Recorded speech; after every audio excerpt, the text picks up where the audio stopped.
Salut, c'est Olivier. En 2019, je crée la marque de textile de triathlon Ohana. En 2020, je m'associe avec Hermano pour lancer le podcast Devenir triathlète. En 2021, on monte une équipe d'experts pour écrire le livre Devenir triathlète. Alors, en 2022, on a voulu aller encore un peu plus loin dans l'aventure. C'est pourquoi nous sommes en train de créer un club de triathlon. Ce sera un club que tout le monde pourra rejoindre, peu importe où on habite. En quoi ça consiste ? Ça permettra de bénéficier d'un coaching individualisé à distance, d'accéder à du contenu exclusif, mais aussi à des offres de certains de nos partenaires qui passent sur le podcast par exemple. Et bien entendu, vous aurez aussi la possibilité de prendre une licence annuelle auprès de la Fédération de triathlon et une assurance qui vous couvre pendant votre pratique. Bref, c'est un sacré projet sur lequel on a bossé ces derniers mois avec l'équipe et on aimerait ouvrir les inscriptions officiellement pour le mois de septembre.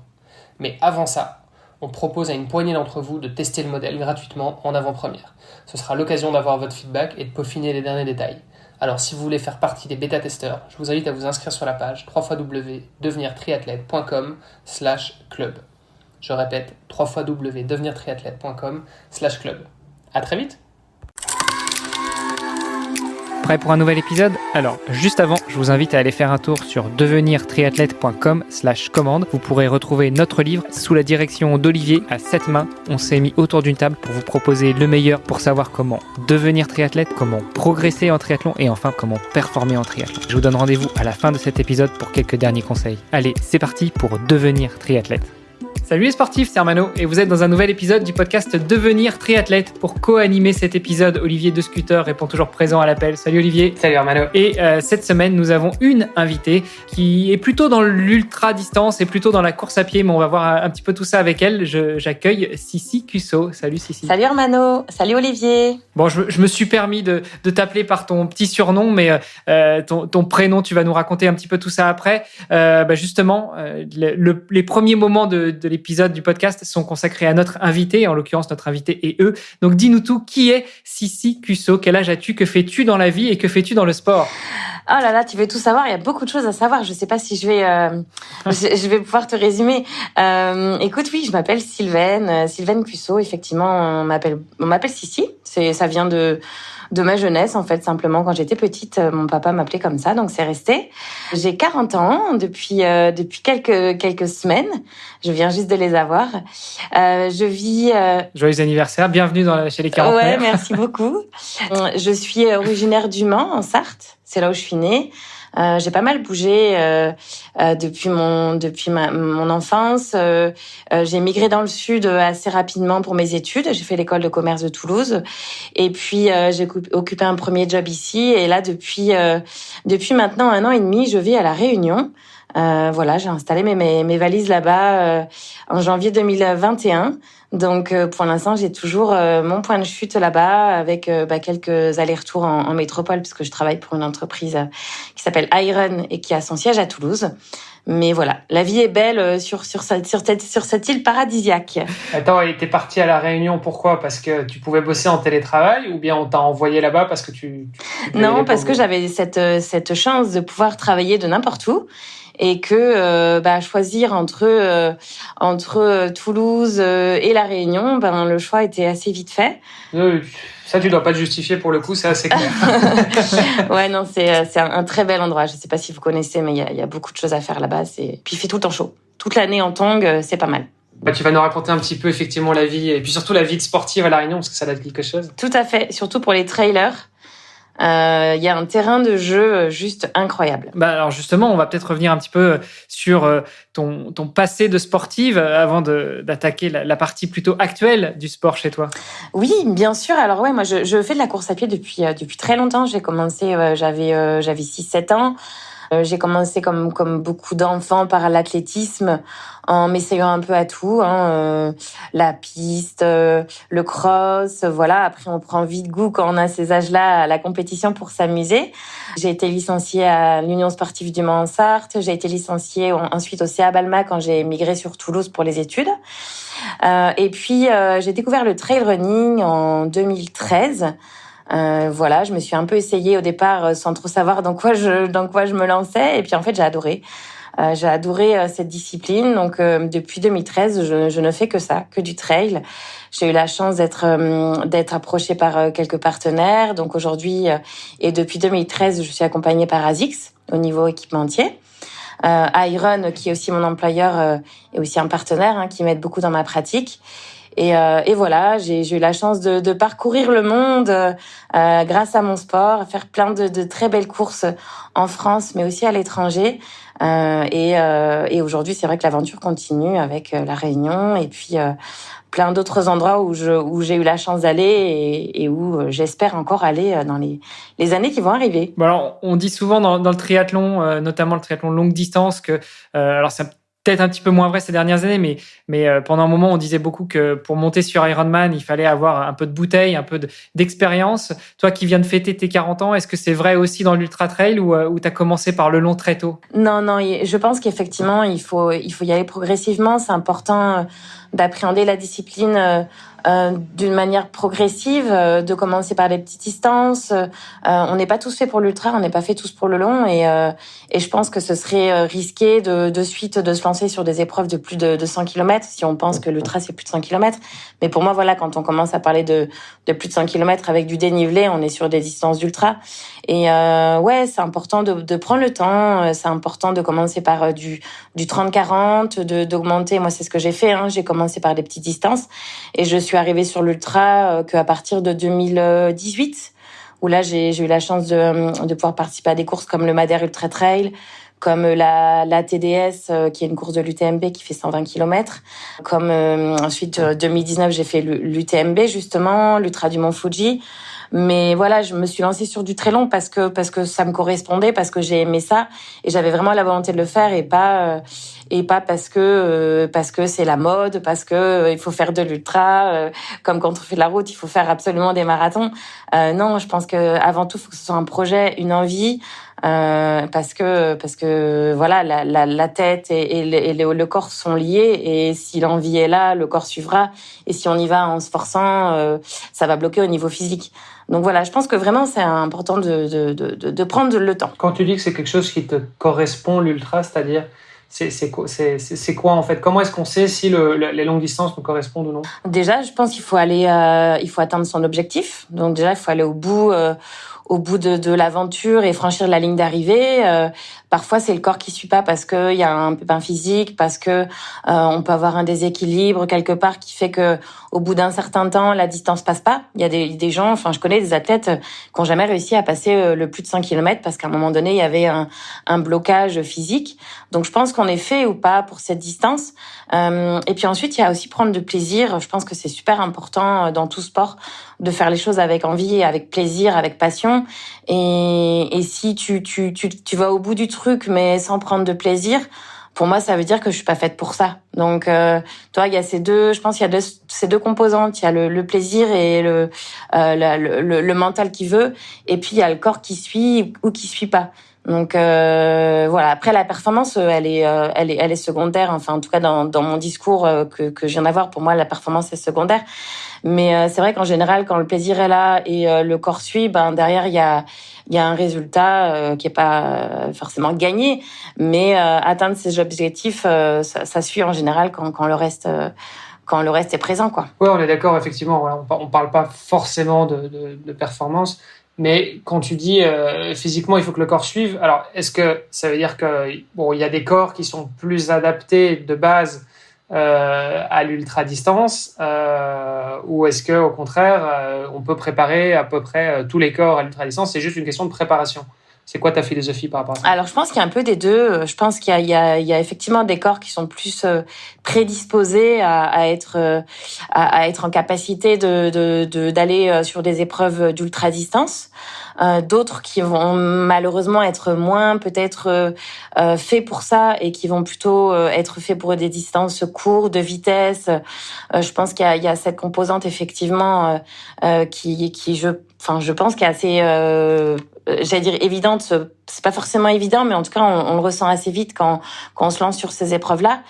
Et puis après il y a j'en reviens à ce que je disais juste avant, il y a l'envie ou pas, quoi.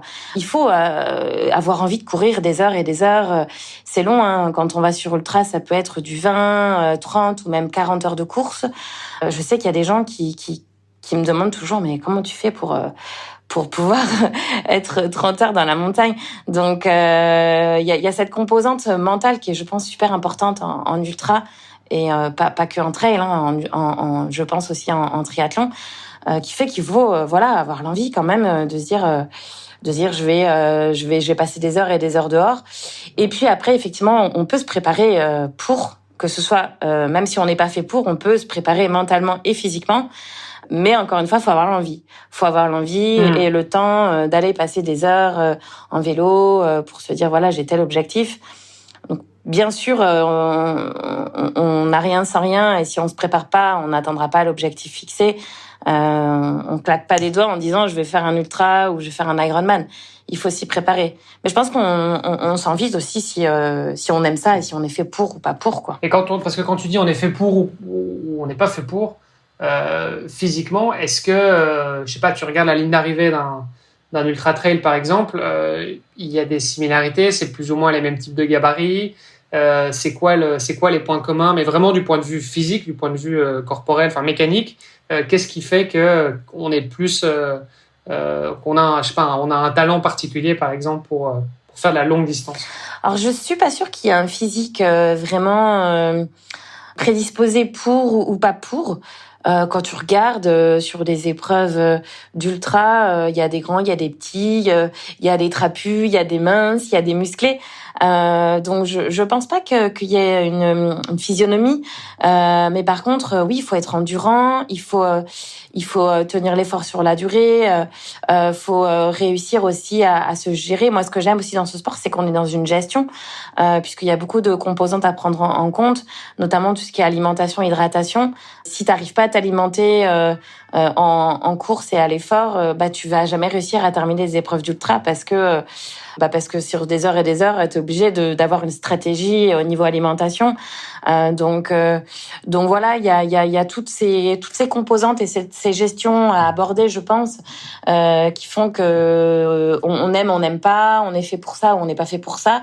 C'est pas, je sais qu'il y en a qui aiment partir, tu pars 1 heure ou 2 ou même 2 heures, tu pars en short, en basket, sans sac, sans rien, sans eau, la légèreté et tout, tu réfléchis à rien.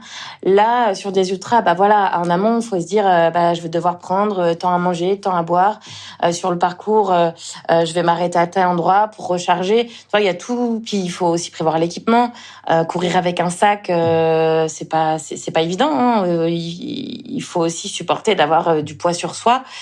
Voilà, je pense qu'il y a tous ces éléments à prendre en compte, qui est vraiment, je pense, un sport différent que la courte distance, en fait. Et ce qui est aussi assez particulier, pour revenir un peu sur ce que tu disais par rapport à la physionomie, c'est que en fait, on va retrouver potentiellement un petit peu de tous les profils, même si je pense que il y a quand même un rapport poids, le fameux rapport poids-puissance qu'on retrouve beaucoup à vélo, mais qui finalement est quand même important aussi en course à pied. Et donc voilà, je pense qu'il y a quand même ça, mais ce qu'on voit aussi surtout sur l'ultra, c'est qu'il y a des hommes et des femmes qui sont en fait vraiment concurrents l'un avec l'autre. C'est-à-dire que sur le court, les hommes ont tendance à être plus rapides, plus explosifs, etc. Mais par contre, dès qu'on va sur des distances un petit peu plus longues, on commence justement à avoir de moins en moins de différence entre les hommes et les femmes. Et ça, c'est quelque chose qui est quand même hyper intéressant. Ouais, tout à fait. Je suis d'accord avec toi. D'ailleurs, on voit aujourd'hui de plus en plus que les femmes font des places au scratch juste incroyables, arrivent à concurrencer les meilleurs élites hommes et ça montre aussi qu'effectivement oui, il y a certes des capacités différentes entre les hommes et les femmes, et voilà, effectivement nous on est peut-être un peu plus endurantes, les hommes sont plus rapides, mais aujourd'hui c'est vrai qu'on voit un nombre de femmes qui arrivent à faire des performances impressionnantes. Et puis ce qui est chouette aussi dans ce sport, c'est qu'il y a énormément d'entraide. Il y a la compétition, certes, mais il y a aussi beaucoup de solidarité, d'entraide entre les coureurs. Et ça, c'est vraiment agréable, je trouve, de voir qu'on est face à la nature. Et quand on est face à la nature, on est humble, on se sent petit. Et je pense que du coup, ça implique peut-être plus d'entraide et de solidarité entre les humains, parce que face à la nature, l'être humain perd tout le temps. Et voilà, quand on se retrouve au milieu de la montagne, dans un orage, on pense plus à notre sécurité, à la santé, à aller se fighter avec le copain qui est devant et qu'on a envie de doubler. Donc ouais. Et puis c'est vrai qu'entre les hommes et les femmes, il y a aussi cet amusement, cette compétition très saine qui est rigolote aussi. Moi, étant une femme, c'est vrai que je vois, il y a des hommes qui ont un peu d'ego, voilà, qui aiment pas trop se faire doubler par des femmes. Mais attention, il y a aussi beaucoup ceux qui justement nous encouragent, nous applaudissent et très souvent nous soutiennent et nous disent allez, quand on est un peu dans la compète avec les autres filles, ils disent, allez viens, on va essayer d'aller chercher la fille devant, et ça c'est génial, quoi. Et tu parlais de solidarité, est-ce qu'il y a plus de solidarité entre femmes justement qu'entre hommes, tu penses? Oh, les deux, je pense qu'il y a pas de règle, mais tout dépend aussi de la personnalité de chacun. Il y en a qui aiment bien rester focus sur leur course et qui font pas forcément attention aux autres, et d'autres qui ont vraiment besoin toujours de se connecter à l'humain et puis aux gens autour. Ça dépend vraiment des personnalités, mais ce qui est sûr, c'est qu'en tout cas, dans la difficulté et en cas de danger, tu peux être sûr que sur un trail, on va pas te laisser sur le bord de la route. Voilà, enfin, si t'es pas bien, on va te demander si t'as bien à boire, à manger. Si t'as très froid, on va pouvoir te proposer, on s'assurer que t'as bien quelque chose pour te couvrir. Tu vois, il y a ce côté quand même très rassurant de se dire je suis pas seule au milieu de nulle part, et voilà, on n'est pas là pour s'écraser les uns les autres, bien au contraire, quoi. C'est le fameux esprit trail. Ouais, oui. Oui, mais c'est ça. Pour peu que tu trouves quelqu'un aussi sur ta route, parce que autant c'est vrai que le triathlon en général c'est des circuits un petit peu plus fermés entre guillemets. Le trail, c'est vrai que, et surtout dans l'ultra trail là, parfois tu peux faire, je sais pas, tu peux courir pendant des heures sans voir personne, quoi. Exactement. Oui, c'est ça. Je pense que ce fameux esprit trail, comme tu disais, Hermano, c'est aussi, moi je le ressens comme ça. C'est aussi parce que voilà, on est face à la nature, et à la nature avec un grand N, qui est si parfois impressionnante, imprévisible. Voilà, on sait jamais comment ça va se terminer quand on se retrouve face à un orage ou quelque chose de vraiment impressionnant, et voilà, ce qui fait que on a une solidarité qui se met en place, et qui est précieuse. Moi, je trouve ça hyper précieux de se dire je suis jamais seule, et d'ailleurs tu le ressens quand tu pars seule à l'entraînement et quand tu es en compétition avec d'autres gens. Tu te dis ouais, c'est pas la même, c'est un peu plus non, mais tu te sens moins en sécurité tout seul. Oui, certes, on a les téléphones, mais des fois ça capte pas au milieu de la montagne. Donc alors qu'en course, tu sais que tu auras toujours quelqu'un si tu es dans la difficulté. Et pour revenir sur justement les femmes qui sont plus endurantes que les hommes, en tout cas de manière relative, à ton avis, c'est dû à quoi? C'est un sujet qu'on a déjà abordé un petit peu sur le podcast dans des épisodes précédents, mais voilà, selon toi, qu'est-ce qui fait que les femmes sont plus endurantes que les hommes sur le très long? Il y a peut-être une explication scientifique que je ne connais pas. Je sais pas. Physiologiquement, on est peut-être faites différemment. Peut-être que vous allez pouvoir répondre à cette question si vous avez déjà réfléchi et abordé ce sujet dans un autre podcast. Mais moi, j'ai aussi le sentiment que les femmes sont assez dures au mal. Les femmes mettent rarement le clignotant. Hein. C'est vrai qu'on serre les dents. Peut-être qu'on a peut-être moins d'ego aussi à se dire en fait voilà, mon objectif c'était est pas atteint, mais c'est pas grave, je vais quand même aller au bout, peu importe des qu'en dira-t-on ou voilà. Peut-être qu'on est aussi peut-être moins ambitieuse dans les objectifs fixés, et que du coup on accepte peut-être parfois d'être de la contre-performance. Je sais pas, honnêtement, j'ai pas la réponse, mais en tout cas, on voit quand même sur les ultras qu'il y a quand même moins d'abandon chez les femmes que chez les hommes. On est peut-être un peu plus prudente aussi, peut-être un peu moins fofolle, à partir moins vite.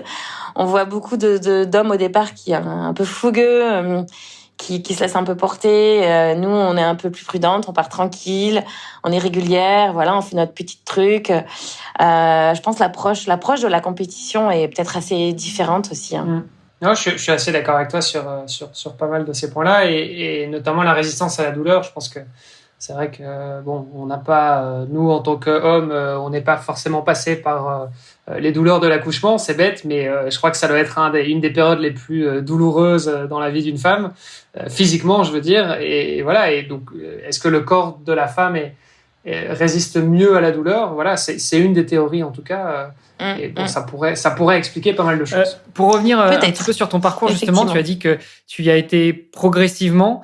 Qu'est-ce qui a fait que tu as décidé de switcher, en fait, de passer de 10 au semi, du semi au marathon, du marathon au plus long, et puis après, en passant par le trail, et après monter sur du encore plus long en ultra trail?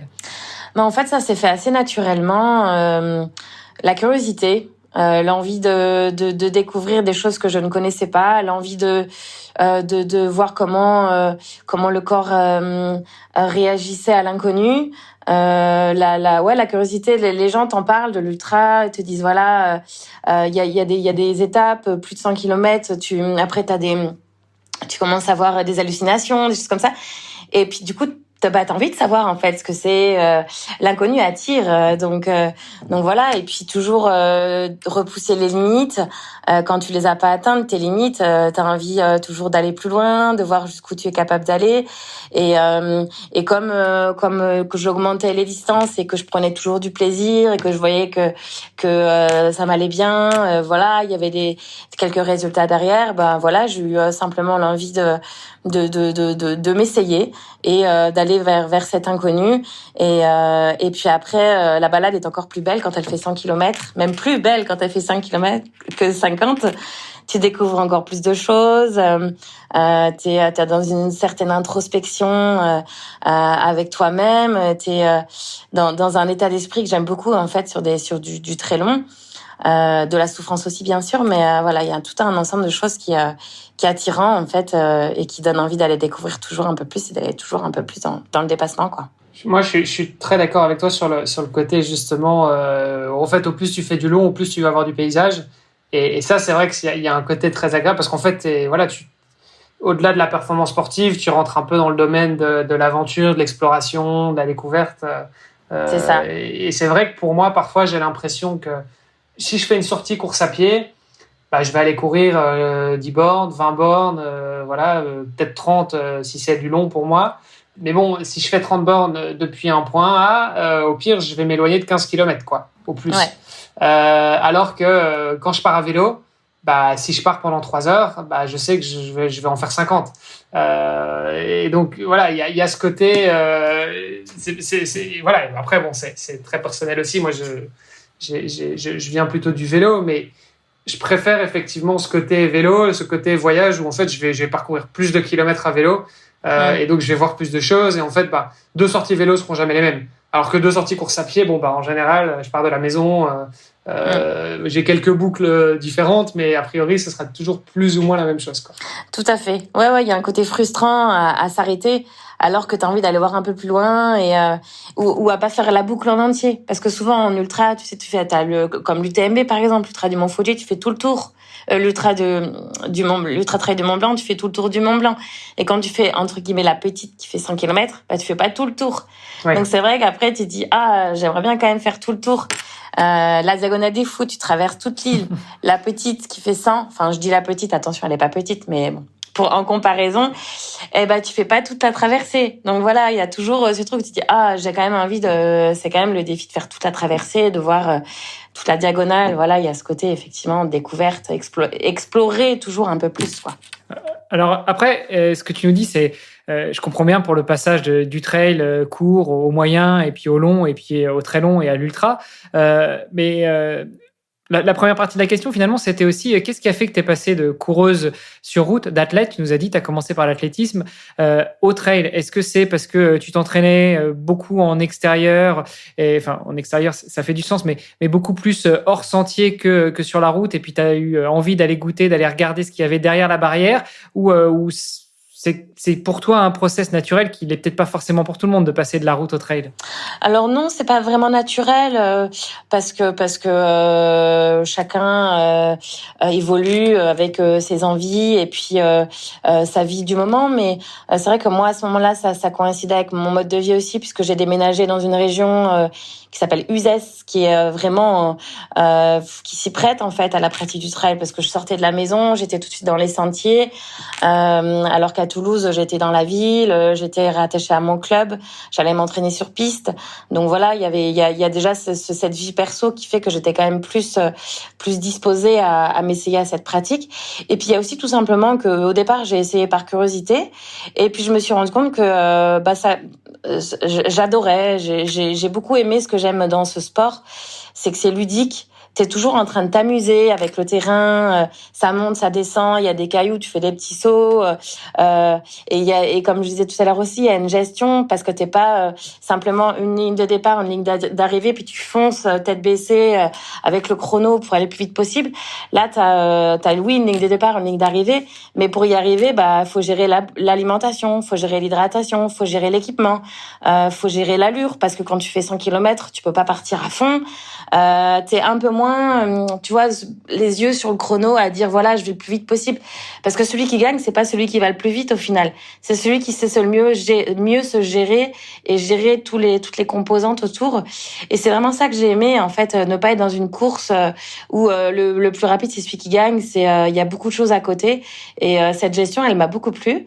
Et voilà, simplement, moi, le sport, c'est aussi m'amuser. Et je me suis beaucoup plus amusée dès le départ, en fait, sur ce type dans cette discipline et voilà, c'est tout simplement ça me plaisait plus. Donc aujourd'hui, je serais pas contre revenir sur des petites épreuves de route, mais je sais que je prendrais clairement moins de plaisir que sur le trail, quoi. C'était justement la question que j'allais te poser après. C'était est-ce que dans ton planning, est-ce que dans tes entraînements, est-ce que dans tes prochaines courses, t'as mis quelques courses de route juste pour travailler un peu l'intensité, la vitesse, croiser d'autres anciens camarades d'entraînement qui sont plutôt sur la route?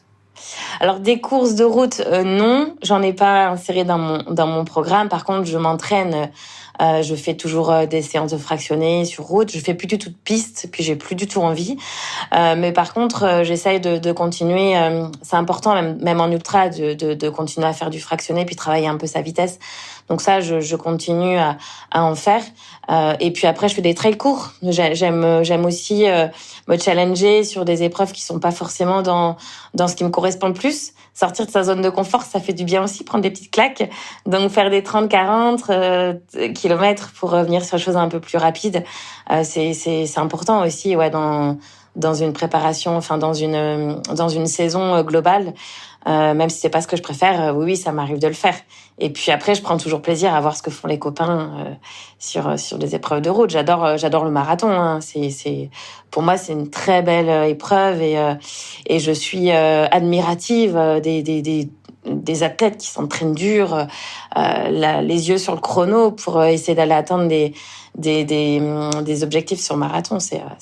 J'adore. Bon, sachant que tu parles de court trail de 30-40 bornes, on rappelle quand même qu'un trail de 30 bornes, ça se court quand même beaucoup plus lentement et différemment qu'un marathon qu'on va courir à fond de balle.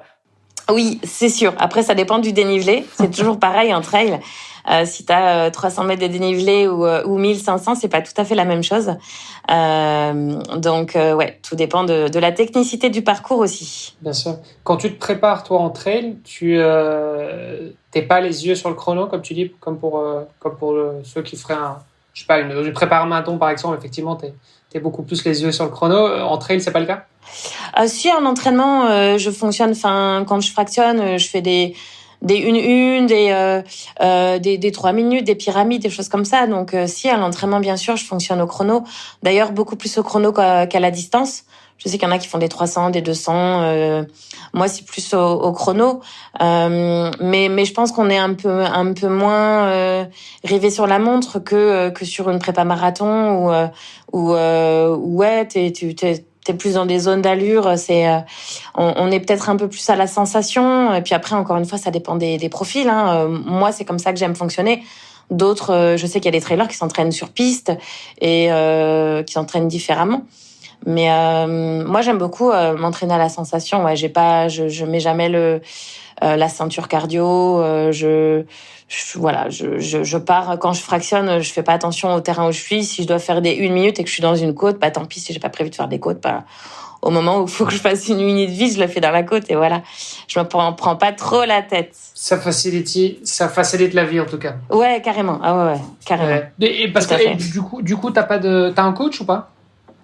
Alors j'en avais pas depuis 2 ans, puis là je travaille avec un coach à La Réunion, ouais, qui me suit depuis à peine un mois, avec qui on tâtonne au début, voir un peu si ça va fonctionner, parce que c'est quand même bien d'être épaulé. Je m'en suis rendu compte après les grosses épreuves comme le marathon des sables que j'ai couru là en mars. Tu sais jamais trop quand reprendre, est-ce que c'est les bons choix, donc d'avoir quelqu'un qui justifie tes choix, c'est toujours plus rassurant. Donc voilà, j'ai pris le choix de me faire accompagner par quelqu'un qui est à La Réunion. Ouais, au-delà de l'expertise que peut amener un coach, c'est vrai qu'il y a aussi le côté, on s'enlève en fait de la charge mentale, donc on ne doit pas trop réfléchir à tiens, est-ce que c'est bien, est-ce que c'est pas bien, en fait on exécute et puis voilà. Donc ça c'est une bonne chose, et puis ça permet aussi d'objectiver, c'est-à-dire que nous on a parfois du mal à se dire en fait ouais j'en ai fait un peu trop ou pas, parce que voilà il peut y avoir plein d'autres facteurs qui font que je sais pas, j'ai une bonne nouvelle ou ça se passe bien au boulot machin, et donc du coup j'ai la patate. Et en fait, en réalité, mon corps, il a besoin de se reposer, donc du coup, je devrais prendre une journée de récup et je vais aller m'entraîner à la place. Enfin bref, c'est le genre de choses. Le coach va pouvoir objectiver, il va pouvoir apporter justement un regard un peu externe, et ça, c'est hyper important. Ouais, tout à fait. C'est important, c'est rassurant, c'est structurant. Voilà, et puis le coach est là aussi pour mentalement, pour te tirer vers le haut, tu vois, te féliciter quand tu fais des bons trucs, te tempérer quand tu es un peu foufou. Voilà, il n'y a pas que l'aspect purement préparation physique, hein. Il y a aussi et ouais, être là pour t'encadrer, quoi, structurer les choses et puis et t'épauler. Je trouve que des fois quand t'as des petits coups de mou, quand t'as pas envie, bah le coach il peut dire bah non, si t'as pas envie, n'y va pas, ou alors si vas-y, et ça aide, ça c'est évident. Ouais. Ça, moi je trouve que c'est un truc qui est hyper important aussi, et j'ai encore beaucoup de mal parfois à faire la distinction de la bonne et la mauvaise fatigue, entre guillemets. C'est-à-dire, voilà, il y a des jours, tu te dis non, là, j'ai vraiment pas envie d'aller m'entraîner. Mais est-ce que c'est parce que, en fait, est-ce qu'il faut que tu écoutes ton corps et tu te dis non, mais en fait, j'ai pas envie, voilà. Ou bien est-ce que c'est juste, bah ouais, j'ai un peu la flemme, mais bon, une fois que je serai sur mon vélo, ou une fois que je serai en train de courir ou en train de nager, bah en fait, ça se passera très bien. Et voilà, et c'était juste que j'avais un peu la flemme, il faisait un peu froid dehors, ou j'en sais rien. Et donc ça, je trouve que ça joue beaucoup, et c'est vrai qu'avoir un coach qui te dit oui, non, ça peut aider. Ouais, tout à fait. C'est une bonne problématique que tu soulèves là. Je suis d'accord avec toi. Parfois, c'est pas évident de savoir. J'ai l'impression que je suis fatiguée, mais parfois, t'as l'impression d'être fatiguée, t'y vas quand même, et en fait, tu fais une super séance. Donc parfois il y a pas de règle, mais je pense que ça tu t'arrives à le ressentir avec l'expérience. Tu sens la fatigue, il y a une vraie fatigue, et tu sens la fatigue, il y a la fatigue mentale et la fatigue physique, et des fois tu es juste fatigué mentalement parce que t'as travaillé ou t'as pas assez dormi, mais en fait tu vas être très bien sur le terrain. Donc ça c'est quelque chose que tu t'évalues mieux, je pense, avec l'expérience et avec le temps. Mais c'est pas évident, ouais. Je pense que moi j'étais plutôt comme ça, à me dire si j'ai pas envie et si je me sens fatiguée, il vaut mieux reporter une séance que se forcer. Et puis il y a eu des fois où j'y suis quand même allée, et en fait ça s'est super bien passé. Donc je pense qu'il faut essayer, et puis si vraiment la forme est pas là, bah faut écourter, faut modifier le corps de la séance, ou carrément dire bah non, en fait tant pis, j'y vais pas, je fais demi-tour, et puis je réorganise mon entraînement en fonction. Ouais, je suis assez d'accord avec toi. En fait, le fait d'avoir une certaine souplesse par rapport à ces entraînements, je crois que c'est important aussi, de se dire bah oui, j'ai un plan d'entraînement, il faut que je le fasse. Mais après, en fait, si on fait un entraînement à moitié, bah c'est pas la fin du monde. Ce que je veux dire, c'est que bon, si tous les entraînements sont faits à moitié, effectivement, c'est problématique. Mais je veux dire, voilà, si à la moitié en fait de ton entraînement, tu te rends compte que bah t'as vraiment pas de jus, et que ta foulée ne ressemble plus à rien, et que t'es en train de te faire du mal, bon bah ok, arrête. Et en fait, peut-être que cette demi-séance, elle t'aura quand même apporté plus que de ne pas faire d'entraînement du tout. Et c'est vrai aussi pour quand on est un peu pris par le temps, parce que en tant qu'athlète amateur, on a un boulot, on a potentiellement une vie de famille, voilà, on a des contraintes. Tout à fait. C'est pas toujours facile d'aller mettre des heures et des heures d'entraînement sur la semaine. Et parfois, il vaut mieux faire la moitié de l'entraînement que rien du tout. Tout à fait. Et oui. ça, c'est un truc. Moi, j'ai mis un peu de temps quand même à comprendre ça. Pourtant, c'est simple. Mais voilà, pour moi, c'était non. Je fais un entraînement, je le termine, quoi. Je vais jusqu'au bout. Et en fait, non, c'est con parce que le fait de dire je vais jusqu'au bout, du coup, tu le commences pas et en fait, au final, tu le fais pas du tout. Donc voilà, c'est important de dire, voilà, tu mets tes chaussures, t'y vas, et puis tant pis si t'es courte. Quitte à écourter aussi les moments un peu moins cruciaux. En général, séance d'entraînement typique, t'as un échauffement, bon, tu peux le raccourcir un petit peu, mais pas trop, parce que ça reste quand même important.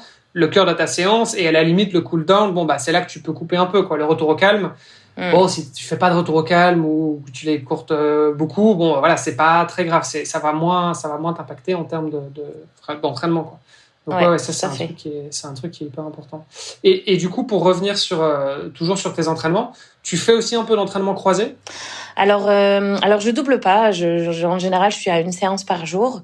Ça, j'avais testé et puis ça avait plus d'effets négatifs que positifs sur moi. J'étais rentrée dans une fatigue qui m'a pas du tout fait progresser. Par contre, entraînement croisé, oui, puisque je fais du vélo. Donc, alors, quand tu dis entraînement croisé, c'est faire 2 entraînements dans la journée, course à pied et vélo, par exemple. Non, c'est mélanger la course à pied et le vélo. Et puis, oui. Je fais du vélo et j'adore ça, le vélo sur route. J'en fais 1 à 2 fois par semaine. Et en trail, c'est vraiment un très bon plus parce que tu travailles la puissance musculaire. Quand tu as la chance d'avoir quelques bosses, tu mets un peu de braquet dans les bosses et tu fais de l'endurance. Tu peux faire des sorties. T'as pas le choc de la foulée et voilà, c'est doux comme sport et on le disait tout à l'heure. En plus, tu peux explorer des endroits quand tu fais du vélo, c'est génial.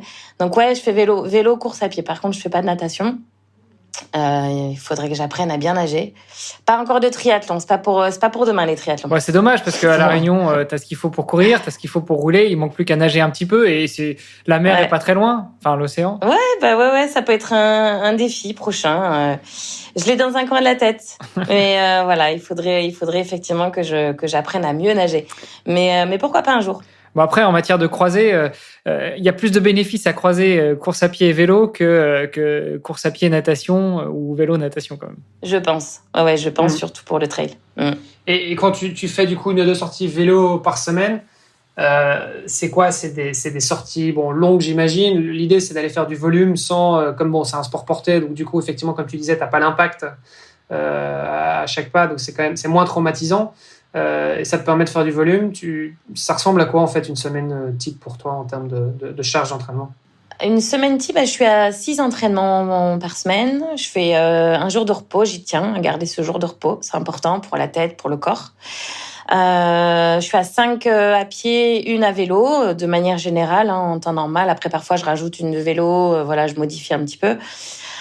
Sur les sorties à pied, en général, j'ai 2 fractionnés, 2 footings vallonnés, un peu rallongés, et une sortie longue, avec du dénivelé. Voilà, qui fait entre 3 et 8 heures, dépendamment si je suis à La Réunion ou en métropole, parce que La Réunion, tu peux vite faire 8 heures de sortie parce que les terrains sont tellement techniques dans ma fat ou autre que pour la même distance, tu as 3 fois plus de dénivelé et puis pas du tout la même technicité. Mais voilà. C'est quand même costaud, 8 heures d'entraînement d'un coup par semaine en plus, c'est pas mal. Mais bon, en même temps, c'est ce qu'il faut, j'imagine, vu les types de courses que tu fais. Ouais. Après, j'ajuste en fonction des objectifs, bien sûr. Mais oui, pour préparer des distances longues, il y a pas de secret. Faut faire des heures. Faut aller dehors. Faut aller sur le terrain. C'est important, quoi. Et par rapport à ton jour de repos, tu disais que tu tiens vraiment à avoir ce jour de repos. Est-ce que tu le places toujours au même moment dans la semaine ou ça varie un petit peu par rapport aux entraînements? J'imagine que les semaines où tu as des entraînements beaucoup plus longs en termes de durée à faire, tu vas peut-être placer ton jour de repos un jour de semaine pour pouvoir travailler parce que tu nous l'as dit aussi, à côté de ça, tu n'es pas sportif professionnel, tu travailles, tu as un entre guillemets vrai job. Donc, c'est peut-être plus difficile à placer du long tout le temps, toute la semaine? Oui, en général, le long, c'est le week-end, hein, les sorties longues à pied. Après, j'ai la chance d'être en télétravail, donc j'organise mon temps de travail comme je le veux. Je peux très bien aller rouler 3 heures la journée et puis travailler le soir. Donc ça, c'est quand même un gros avantage aussi de mon statut. Mes jours de repos, non, ils varient. Ils varient. Fut un temps, j'aimais bien le placer le samedi parce que le samedi, c'était vraiment repos pour la tête et pour les jambes parce qu'il n'y avait pas de travail, il y avait rien d'autre. Donc c'est vraiment une journée que tu consacres à faire autre chose. Donc ça, j'aimais bien l'idée. Mais aujourd'hui, ouais, ça varie. Puis j'hésite surtout pas à rajouter un jour de repos si vraiment je sens que j'en ai besoin. Ça, c'est vrai. Moi, j'étais un peu pareil. Au début, j'avais du mal à pas y aller quand c'était prévu. Il fallait que j'y aille. Je pense qu'avec l'expérience et l'âge, on devient un peu plus sage et on comprend qu'en fait, c'est pas parce qu'on va prendre une journée de plus qu'on va être moins performant et au contraire, quoi. Donc voilà, maintenant, j'hésite pas et puis je me formalise pas quand c'est pas possible. Quand voilà, la journée fait que j'ai pas réussi à caler mon entraînement, et ben c'est pas grave. C'est pas grave, il faut surtout pas se dire je vais rattraper demain et je vais faire 2 fois plus demain pour rattraper ce que j'ai pas fait aujourd'hui. Ça marche c'est pas. l'erreur.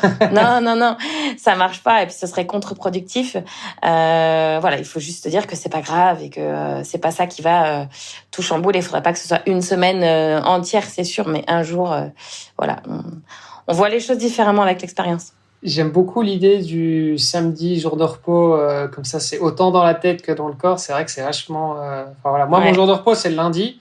Mais bon, du coup, je fais pas de sport le lundi, ça c'est clair. Mais par contre, c'est ma journée boulot. Enfin, je fais des jours. C'est la journée la plus abominable de la semaine parce que tu commences la semaine, que tu as plein de trucs en fait, et c'est là où tu dois récupérer le retard. Enfin bref, voilà. C'est pour moi le lundi, c'est toujours des. En fait, finalement, c'est des journées qui sont épuisantes.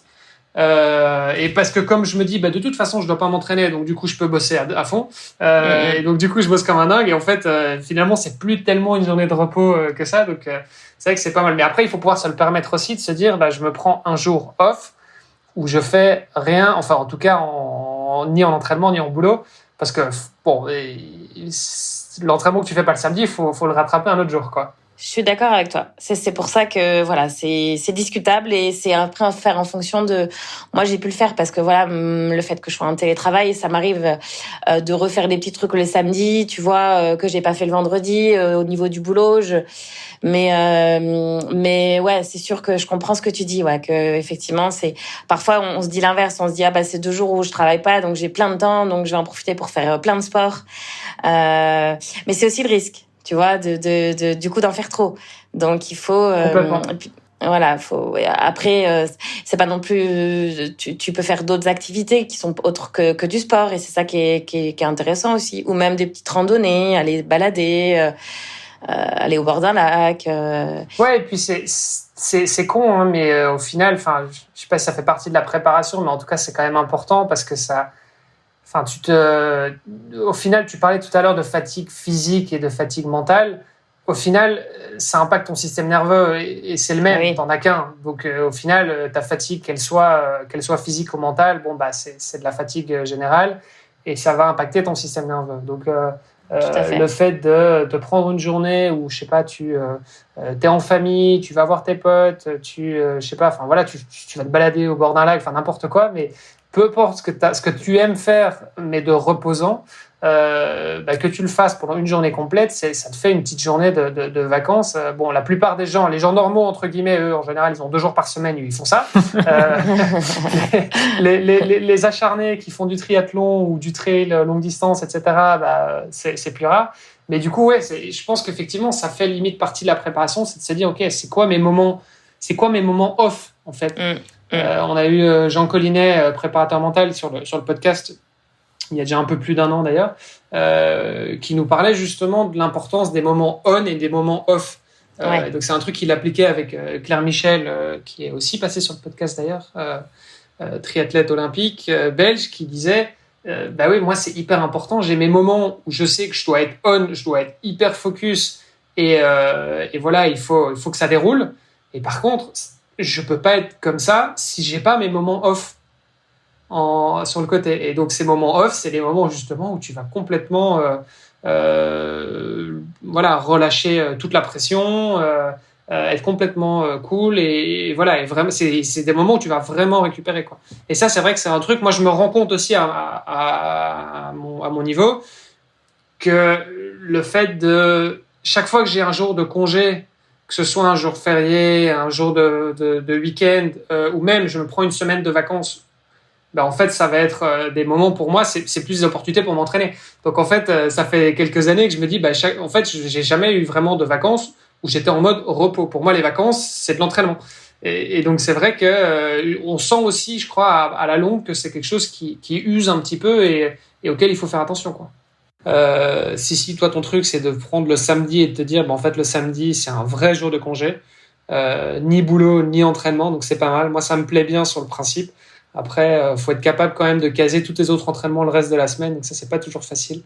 Mais voilà, bon truc à prendre.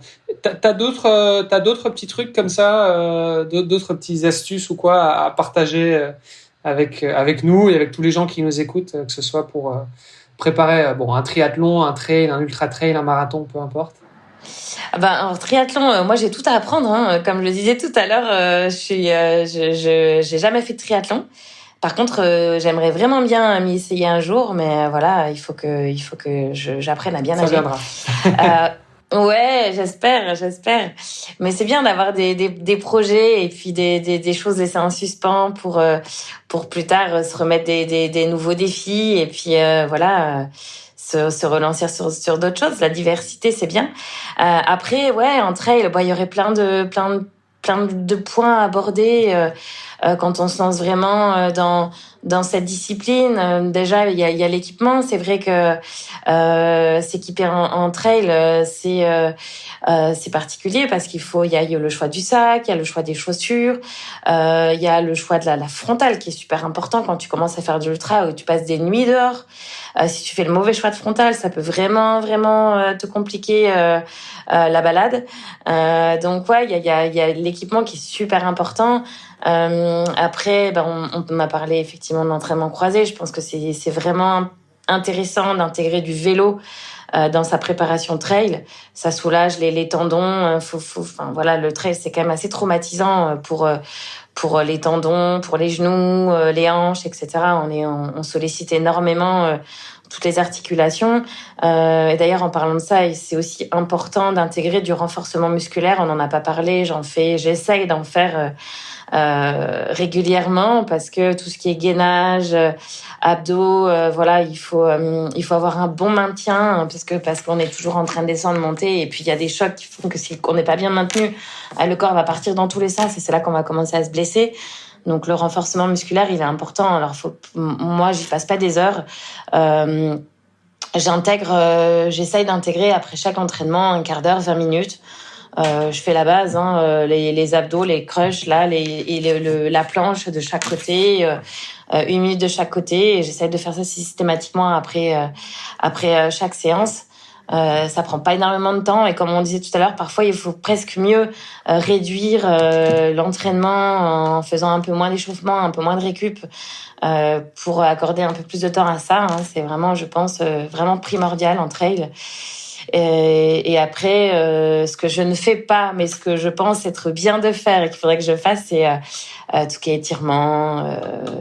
Alors, je suis pas du tout yoga, tout ça, c'est pas trop dans ma personnalité, mais je sais que ça peut être intéressant en trail parce que voilà, détendre les articulations, les muscles, étirer toute la chaîne musculaire, tout ça, faut le faire au bon moment. Encore une fois, les étirements.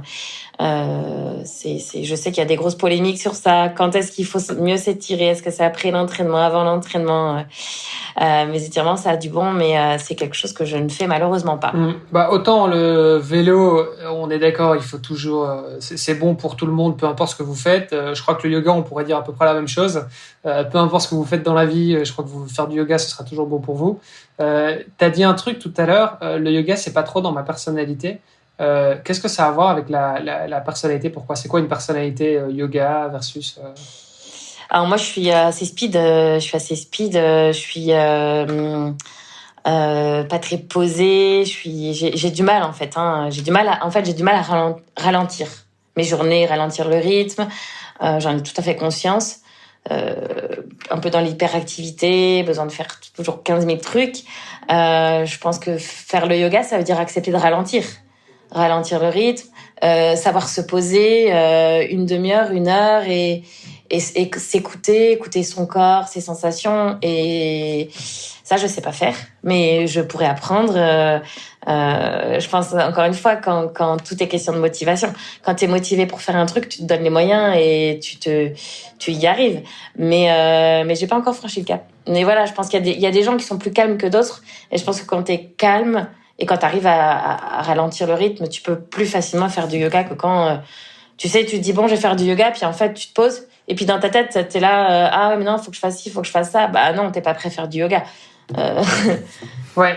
Moi, finalement, ça change pas grand chose de l'entraînement trail, parce que tu disais tout à l'heure que pour toi, partir longtemps, c'est un peu te recentrer sur toi, c'est un peu ta méditation. Le yoga, c'est un peu pareil, sauf que effectivement, tu bouges un peu moins que dans le trail.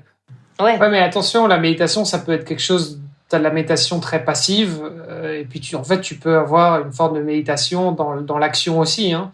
Et en fait, bon, et si là, je cherchais un petit peu la petite bête, hein, mais je pense que la plupart des triathlètes se retrouvent aussi dans ce type de personnalité. En tout cas, quand tu dis, ouais, je suis hyperactif, je pense un peu le truc, machin, bah oui, c'est très clairement le cas de beaucoup de triathlètes. En tout cas, moi, c'est le cas. Et je sais que j'ai beaucoup de mal, justement, à méditer et à faire du yoga. Maintenant, bon, il y a aussi des yogas un peu plus actifs, hein, des yogas qui sont assez, tu sais, où tu t'enchaînes les positions les unes après les autres.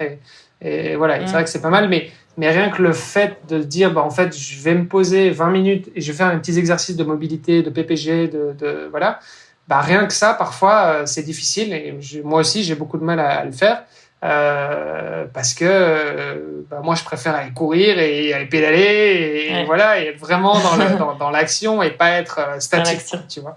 Donc je comprends tout à fait ce que tu veux dire, mais effectivement je pense que c'est un truc, voilà, c'est probablement une lacune et il faut le travailler. Ouais, ça j'en ai conscience. Après, maintenant que tu as passé la quarantaine, tu vas voir, tu auras moins de mal à méditer. Bon, moi, je suis pas très loin, hein, j'ai que 42, mais 42 plus 4 enfants, ça t'aide aussi à te poser un peu de temps en temps pour méditer. Ouais, j'imagine. Écoute, on verra, l'expérience me le dira. Par rapport à ta pratique, justement, est-ce que tu as remarqué que sur les longues distances, avec toute la préparation que ça demande, avec toute la concentration que ça demande, on parlait tout à l'heure un petit peu de méditation, est-ce que tu as déjà ressenti aussi ce fameux état de flow, cette impression de sortir de toi et de te voir courir cet état de conscience un peu modifié? Ouais, oui, tout à fait, et c'est ce qu'on recherche, hein. C'est cet état d'euphorie, en fait, ce moment où t'es juste bien, t'as mal nulle part, tu te sens léger, la foulée qui va bien. Ouais, je pense on cherche tout ça, et c'est pour ça qu'on se prépare et qu'on s'entraîne, en fait. C'est pour ressentir ces moments-là en course. Alors sur un ultra, tu pourras pas l'avoir du début à la fin, parce que c'est pas possible sur 20, 30 ou 40 heures de course d'être dans ces moments de grâce. Mais quand tu es dans ces moments-là, ouais, tu te dis, je sais pourquoi je m'entraîne, je sais pourquoi je fais ce sport, parce que c'est des moments d'euphorie où, voilà, c'est pas pour rien qu'on dit que c'est une drogue, la course à pied et le sport de manière générale. C'est que, voilà, il y a ce côté euphorisant, qui fait qu'on est, quand on est dans ces moments-là, on kiffe, simplement, quoi. Et est-ce que c'est des moments que tu ressens plus quand la distance s'allonge? Tu me disais qu'à partir d'une centaine de kilomètres, parfois tu as des hallucinations, la fatigue n'aide pas non plus, le changement de lumière, tu pars, il fait nuit, il se met à faire jour, et puis après la nuit tombe à nouveau. Est-ce que ça aide aussi un petit peu ces changements d'état de conscience? Pas vraiment, parce que tu peux très bien ressentir ces moments où tu flottes, où tu es léger, sur des épreuves très courtes. Ça peut durer 1 heure parfois, où tu vas être très bien, parce qu'aussi je pense que c'est lié à la préparation, hein. Quand tu es en forme et bien préparé, Voilà, c'est lié aussi à comment tu es au moment où tu fais la course. Mais non, je dirais pas que c'est lié ni à la lumière, ni au fait que ce soit lever de jour. Il y a pas vraiment de règle. C'est un moment en fait dans la course où tu te dis tiens, c'est maintenant, faut que je profite quoi. Faut que je profite, c'est maintenant où je suis bien. Je sais pas combien de temps ça va durer et peut-être que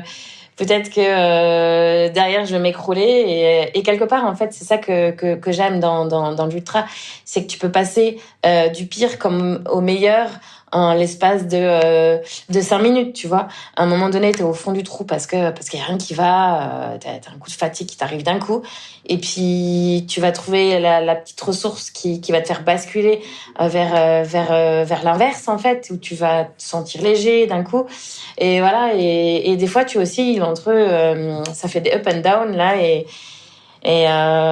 tu sais pas forcément l'expliquer en fait, mais c'est la magie. C'est la magie du corps et de ce sport. Et c'est aussi la magie du long, j'ai envie de dire, parce que c'est vrai que, enfin, je sais pas, tu te fais un 10 km, t'as rarement l'occasion d'être dans un état de flow sur un 10 km, t'es plutôt en souffrance pendant tes 30, 40, 50 minutes, 1 heure, bon, peu importe combien de temps ça dure, mais en général, sur du court, t'as moins cet état d'esprit, quoi.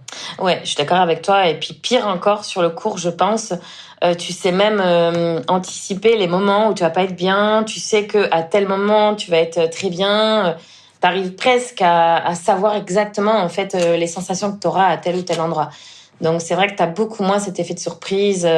Le corps est moins surprenant effectivement sur un 10 km que sur un 150. Ça, c'est et quand tu dis que tu peux les prédire, c'est-à-dire, parce que moi, si je devais prédire un 10 km, en général, je sais que je suis bien sur 1 km, puis je commence à être un peu dans le rouge, et puis je suis dans le rouge jusqu'aux 500 derniers mètres avant la ligne d'arrivée, quoi. Je veux dire, c'est à peu près à ça que ça ressemble pour moi, un 10 km. D'accord. Moi, je dirais, tu vois, t'es bien sur les 3 premiers parce que c'est le départ. Voilà, en général, t'es pas fatigué, tout est dans tes bonnes allures. Et puis souvent, tu prends un coup de mou vers le 7-8, quoi. Souvent, c'est quand même 3 kilomètres avant que tu commences à rentrer dans le rouge. Après, bon, si tu rentres dans le rouge au bout du 2e kilomètre, il faut quand même que tu te poses des questions, Olivier. Peut-être qu'il faut revoir la préparation. Non, ok, d'accord. C'est vrai que t'es peut-être dans du rouge un peu plus foncé. Mais ce que je veux dire par là, c'est que, pour moi, sur un 10 km, il y a rarement un moment où je me dis, ok, c'est bon, ça y est, je suis dans ma course, je gère.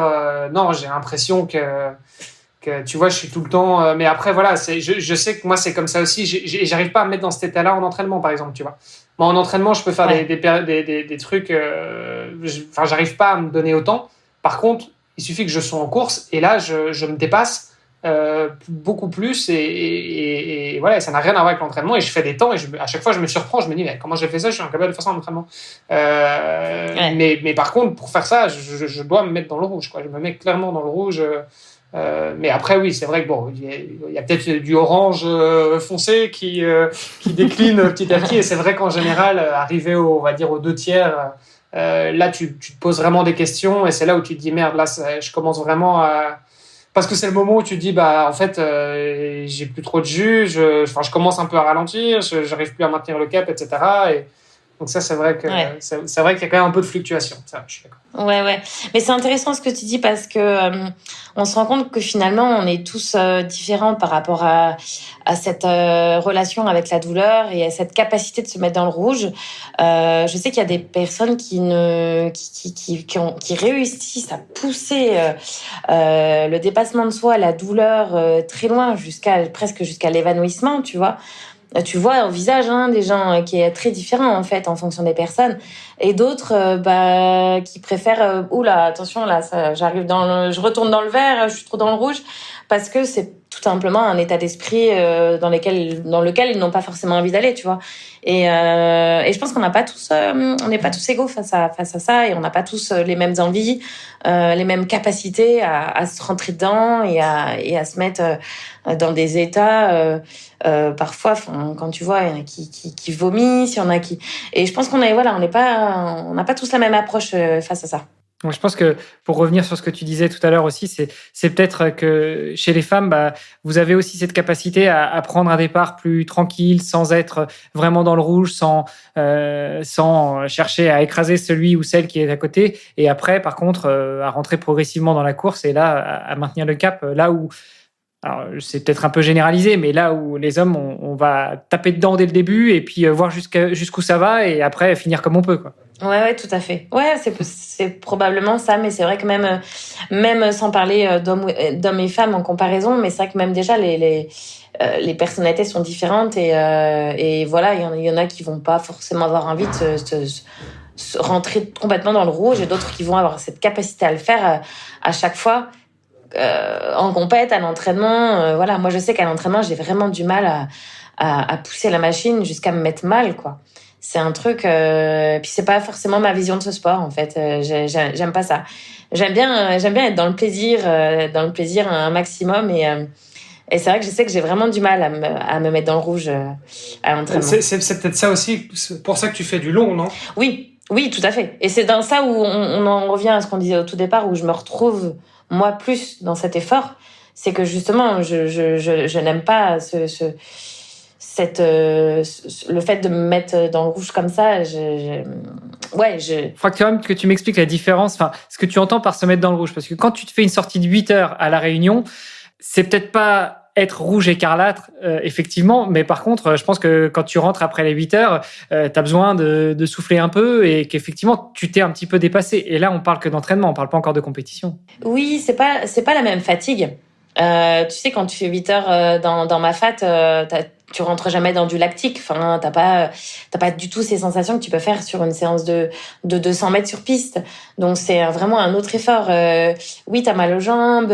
Oui, t'as une fatigue musculaire. T'as une fatigue générale énergétique qui fait que, voilà, quand tu passes 8 heures sous la chaleur, etc., en t'alimentant que de barres ou choses comme ça, c'est pas du tout la même fatigue. Et je pense que moi, cette fatigue me plaît parce que je trouve que c'est une bonne fatigue, alors que celle de me mettre dans le rouge à vomir parce que je fais aller le plus vite possible, celle-là, elle me plaît pas, elle me correspond pas. Mais ce qui est chouette et riche, c'est qu'on est tous différents et il en faut pour tous les goûts, quoi.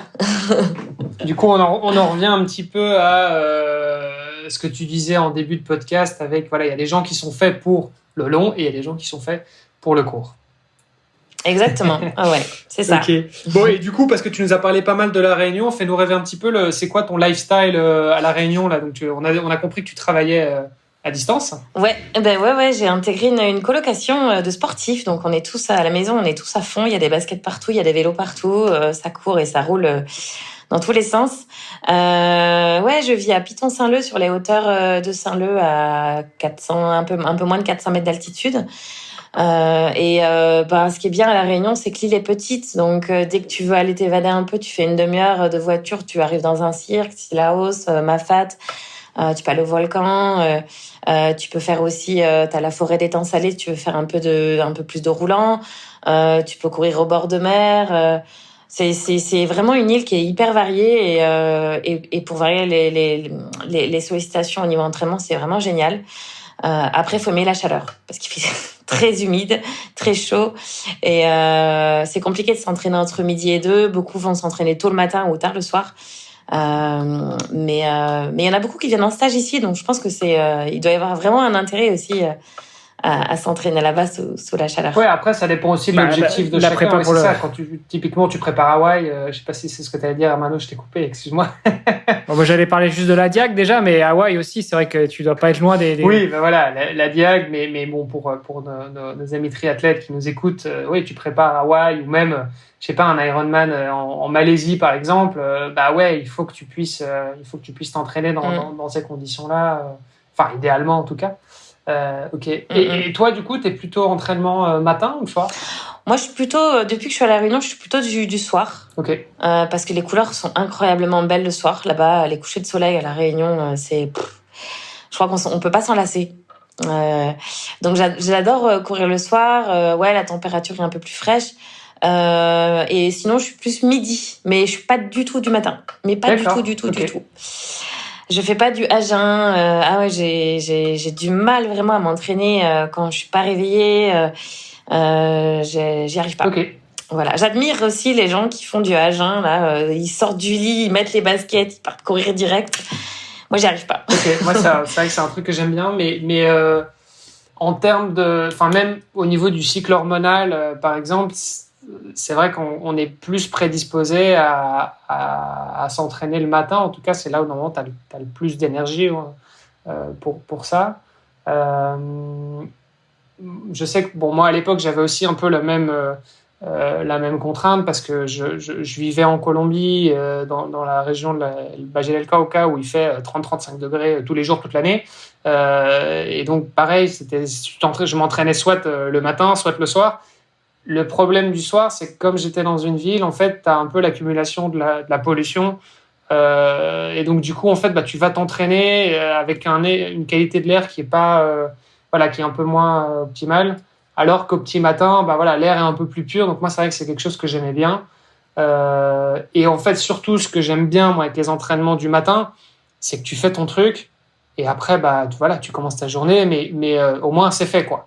Parce que sinon, t'es toute la journée, toute la journée, tu te dis, attends, il faut encore que je m'entraîne, il faut pas que je parte trop tard, il faut que je termine mes trucs à temps, etc., machin.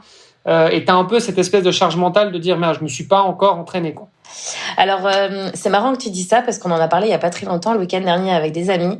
Moi, j'ai du mal avec le « c'est fait ». Tu sais pourquoi? Parce que c'est fait, ça fait un peu, c'est à contrainte.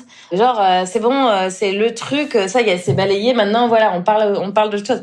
Et du coup, ça me fait une connotation négative, en fait. Quand tu dis ça, j'ai l'impression que c'est un peu le truc de la journée qu'il faut absolument caser. Et moi, j'ai du mal avec le côté contraignant de l'entraînement qui, pour moi, en fait, aurait été un plaisir. Et du coup, ouais, je comprends ce que tu dis. Et j'arrive à me mettre à la place de ces personnes qui, effectivement, tu te dis, putain, il faut que je le case. Mais je sais pas si l'approche, elle est très positive, en fait, de se dire, ouais, voilà, c'est bon, c'est fait, maintenant je peux faire autre chose. Enfin, en tout cas, c'est pas ma façon de voir les choses. Je comprends. Après, ça vient peut-être aussi du fait que tu t'entraînes seul et donc un peu plus aux sensations de, tiens, j'ai envie de courir, je vais courir. Pardon. Ouais. Versus, je m'entraîne avec un coach où mon coach m'a dit que j'avais un entraînement et même si j'ai pas envie d'y aller, il faut que j'y aille parce que c'est dans mon plan d'entraînement, quoi. Et donc moi, d'une certaine manière, j'ai un peu cette vision de l'entraînement, c'est que c'est là, c'est dans l'agenda, c'est comme, je sais pas, j'ai un rendez-vous avec un client, j'ai un rendez-vous avec un fournisseur, j'ai un truc, c'est là, il faut que je le fasse, quoi. Je me pose pas trop de questions, ouais. C'est un truc à faire, c'est sur ma to-do list, il faut que je déroule. Et après, ouais, il y a des moments où je me dis, ouais, trop bien, je vais pouvoir aller rouler, je suis content. Et il y a des moments où je me dis, ouais, bof, je m'en passerais bien, mais bon, voilà. Ok, ouais, de vue comme ça, je comprends tout à fait. Mais oui, effectivement, c'est des approches un petit peu différentes. Ok. Et juste par curiosité, du coup, alors Iron, c'est quoi et tu fais quoi là-bas? Alors Iron, c'est une boutique en ligne. On fait de l'e-commerce.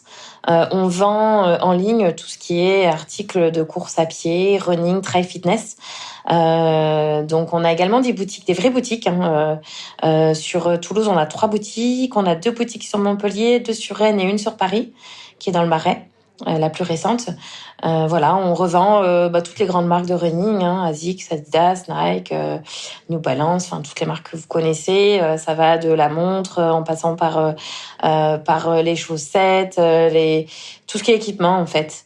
Donc on a le siège qui est à Toulouse, là où on enregistre le podcast, c'est là où je suis.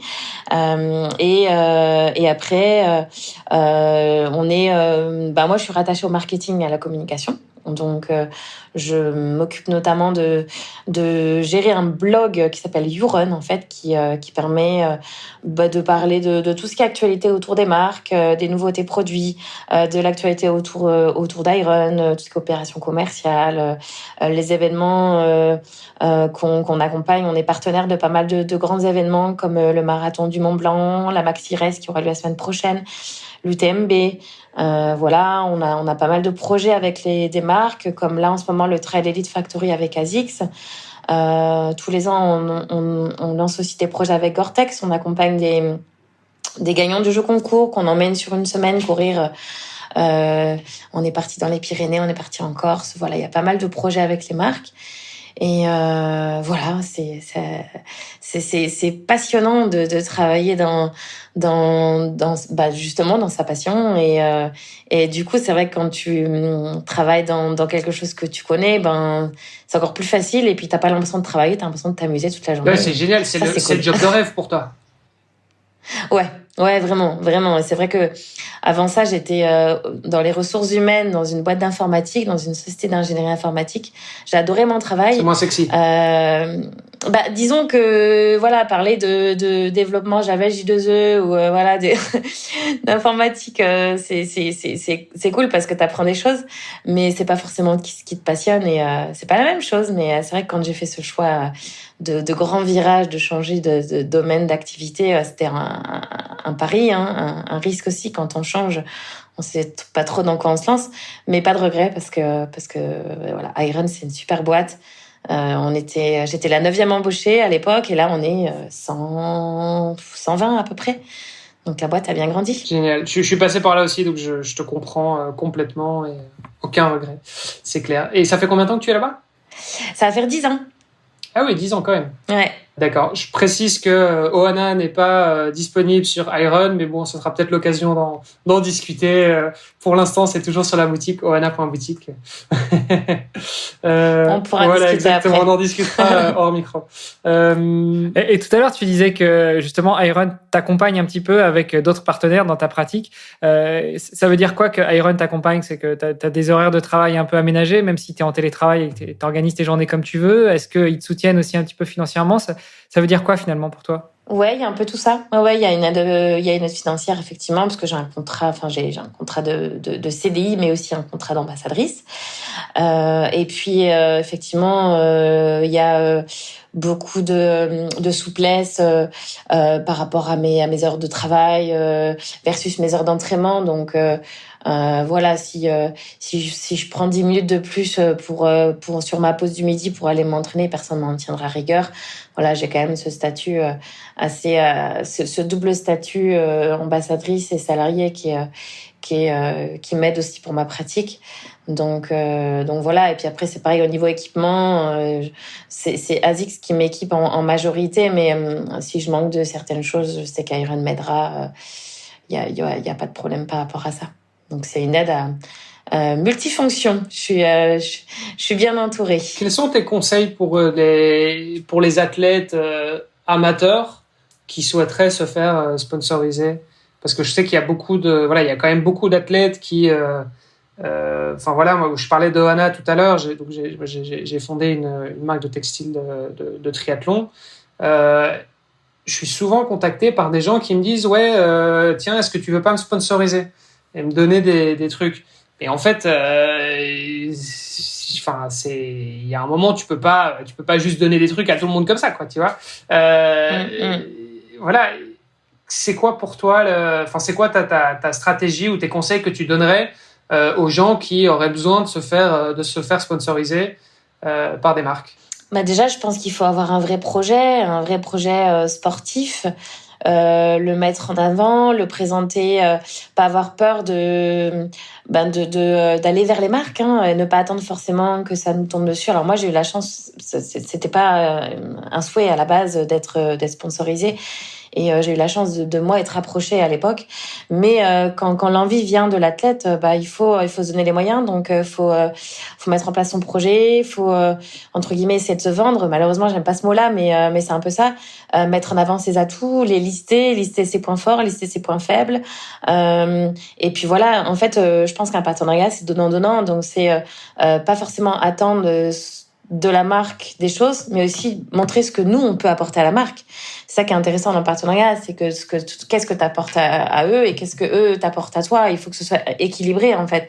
Donc je pense que c'est important de lister tout ça et d'exposer à la marque voilà en quoi ça peut être intéressant pour la marque si elle te sponsorise et ce que toi tu peux faire. Et je pense que les marques elles sont friandes de projets, de que la personne soit force de proposition et voilà faut vraiment venir avec des idées en fait et montrer qu'il y a un réel intérêt pour la marque d'accompagner l'athlète simplement en fait. Puis je pense qu'il faut être aussi soi-même. Faut pas se créer un personnage.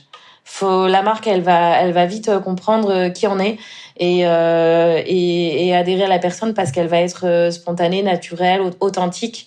On a besoin d'authenticité dans la vie et si tu cherches à te changer et à te créer un personnage, ça marchera pas. Il faut être toi. Et si la marque adhère, et ben ça va fonctionner tout seul et il y aura pas besoin de se changer. Ouais, ça, je suis entièrement d'accord avec toi. Avoir une identité forte, c'est hyper important.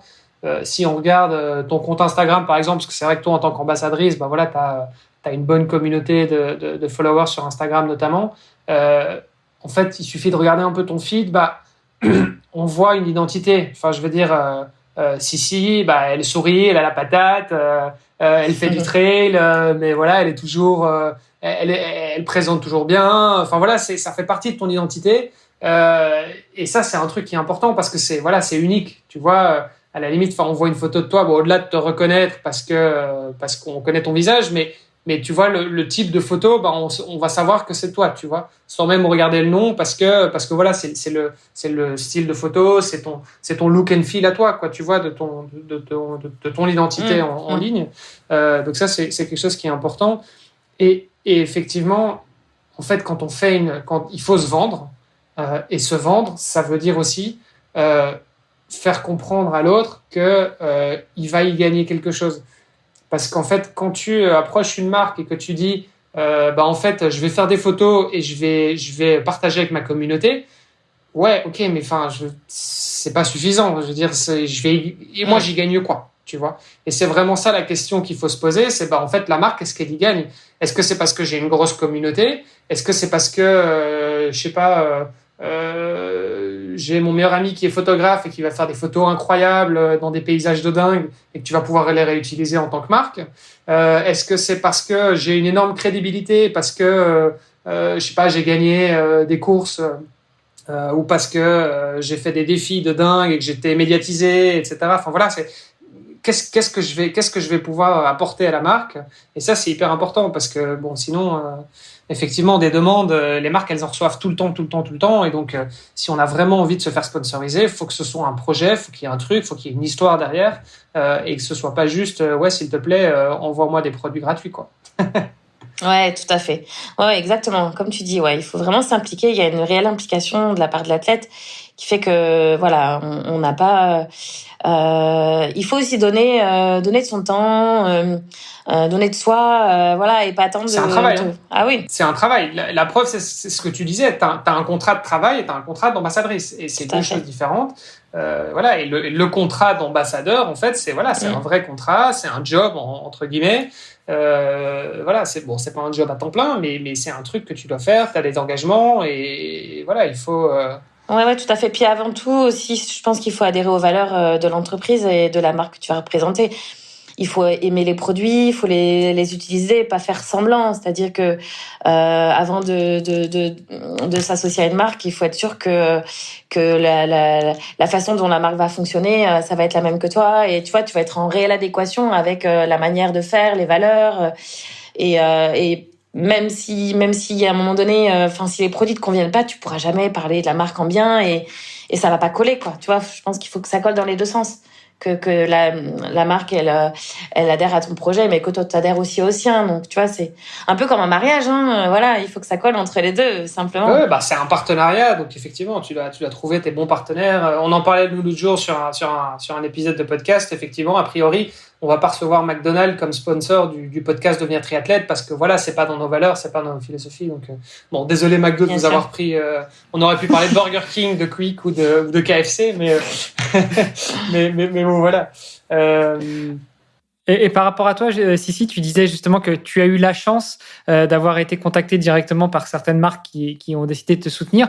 Ça me permet de rebondir dessus parce qu'en fait, très modestement, tu nous as parlé de toi, tu nous as dit que tu faisais du trail, mais tu nous as pas parlé un petit peu de ton palmarès et puis tes futurs objectifs. Donc, est-ce que tu peux aborder ce point-là avec nous? Attends, excuse-moi, juste pour clôturer le sujet du sponsoring, je voulais juste préciser, les marques, elles sont à la recherche en général, juste d'ambassadeurs. Hein. Enfin, je veux dire, avoir un bon ambassadeur pour une marque, c'est hyper important. Et c'est pas facile de trouver un bon ambassadeur ou une bonne ambassadrice. Donc voilà, si c'est vraiment votre truc, hésitez pas. Mais voilà, venez avec quelque chose de concret. Et soyez convaincants parce que des demandes il y en a plein, mais bon voilà. Mais en même temps, les marques sont preneuses aussi, et c'est un truc qui est hyper important pour les marques. Tu parlais d'authenticité tout à l'heure.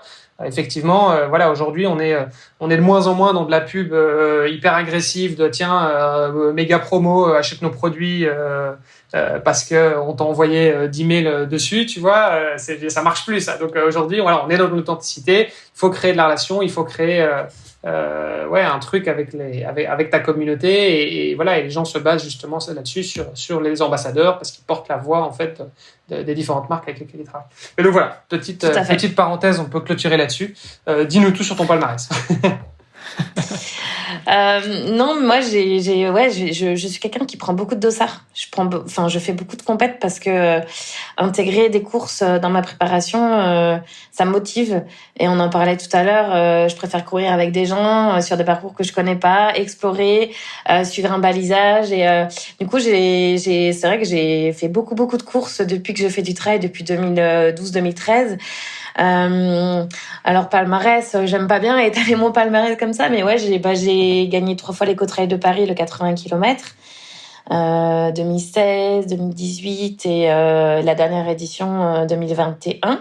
Enfin, pas celle de 2022 parce qu'elle était en mars, mais celle d'avant parce qu'elle a été décalée en octobre. J'ai fait 4e de la CCC, qui est le 100 km de l'UTMB en 2014. J'ai intégré l'équipe de France en 2015. J'ai été sélectionnée, j'ai fait les championnats du monde qui étaient à l'époque à Annecy en 2015. Donc j'ai eu la chance et l'honneur de porter le maillot bleu, blanc, rouge. C'était pas un rêve, mais quand tu le vis, c'est quand même un honneur, et c'est quand même quelque chose à vivre, de porter les couleurs de son pays. C'était quoi le format de cette course-là ? C'était 86 km et quasiment 6000 de dénivelé, je crois, sur la Maxi Race. Ouais. Voilà. Après, j'ai fait 2e du marathon des sables cette année. Là, j'ai couru le marathon des sables il y a à peine 2 mois. Donc voilà, c'était vraiment la nouveauté pour moi de me tester sur ce format, et bien contente d'avoir pris du plaisir et que ça ait fonctionné. J'ai fait 4e de la Diagonale des Fous en octobre dernier.